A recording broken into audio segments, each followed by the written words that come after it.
دویم یو مرګري پښتنه کړی دا تشه متیازو طریقات څنګه ده. نو ما مخکې دغه خبره بیان کړې مم دي فقې کتاب هم چې کله بیانول ټول بیان کړی دي خو اسانه خبره ته بیانوم. تشه متیاز یو سړی کوي ټول نه پلانې خبره خدا ده چې په داسې ځای کې تشه متیاز کوي چې حالت پردې ځای وي بې پردې ځای کې تشه متیاز ته نه کې ناستل پکار یو. دویم چې کله تشه متیاز کوي او کډا کې متیاز کوي مخقبله طرف ته نه مخ کول پکار دی او نه پکې شا کول پکار دی. دریمه خبره دا ده پکې چې تشه متیاز کوي ګوره د حدیث مبارک ته رسول الله صلی الله علیه وسلم فرمایي تشه متیاز کوي په داسې ځای کې کوا چې هغه لاندې وي او داسې پوسټ غونډې ځای وي چې تشه متیاز ساس کې پتا باندې نه راځي باندې وی کنه تیګ غونډې ځای وي تشه متیاز سړی کې تشه متیاز کوي اټول ساس کې په کپړو باندې راته لیږي. حدیث مبارک کې رسول الله صلی الله علیه وسلم فرمایي استنزه من البول فان عامه عذاب القبر منه.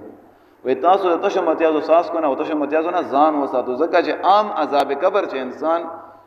هغه به کې مبتلا کیږي او انسان ته په قبر کې عذاب ملاويږي هغه غټه وجه وي دا چې هغه تشه متیاز نه ځان نه ساتي.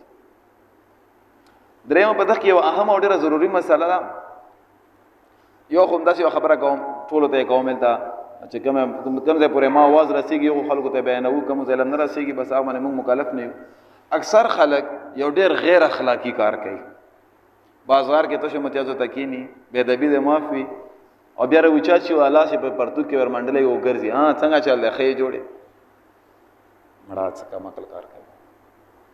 او داس وچول ضروری وي خو داسې خو نه چې ته بس لاس تر منډلې او بازار کې ګرځي را ګرځي او مال ته سیټ تا ودرې کو مال ته او داس وچ کا مته څه چې ځای کې تشه متیاز کوي چې لګي پردې ځای وي ایمو په جام بازار کې بعض خلک داسې ځای کې کینی وسرال ته زنانه ناشتي او سیټ ته دا کم عقل کینی دومره خیال نه کې چې د زنانه ناشتي دي څه پر کم عقل کار کوي عقل بيخي پته نه چیرته لړ شي ټیم کې چیرته لګ سایډ ته کې نه چیرته سایډ ته تشه متیاز وکړه او داس وچول لازم دي خو چیرته پردا کې وچکا دا نه چې بس بیا ګرځي وسره د خلک وی ګرځي تاسو ویلې دی وی دا غلط کار دی غیر اخلاقی کار دی. او داس وچول استبراء قبل الاستنجاء لازم ده. استبراء لګيږي چې نارینه سړی چې کلم تشه متیازي وکي د بعض خبرې سي عزتمنو چې بیانول ضروری دي دا رسول الله صلی الله علیه وسلم بیان کړی نو زه مې ته بیانو. نارینه سړی چې کلم تشه متیازي وکي نو دغه چې کوم راګ وي په راګ کې یو ساس کې پاتې کیږي هغه ساس کې وختل لازم دي.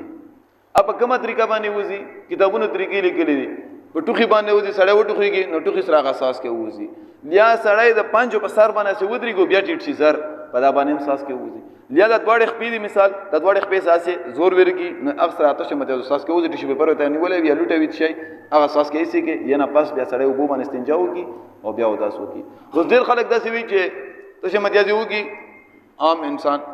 بس روچات شي لیا وبو باندې استنجا وکي روچات شي بیا وداس وکي چې کله منځ کوي او په منځ ټیم کې کله زور واخلي رګونه رکو په ټیم کې خاص کار یا سجدي نه روچات دیږي نو په یقین کې رګونه زور واخلي هغه ساس کې راوځي. وزیر ته دوه خبرې شولې یو خدای او داس مات شولو بل د کپڑے بل مازه شولې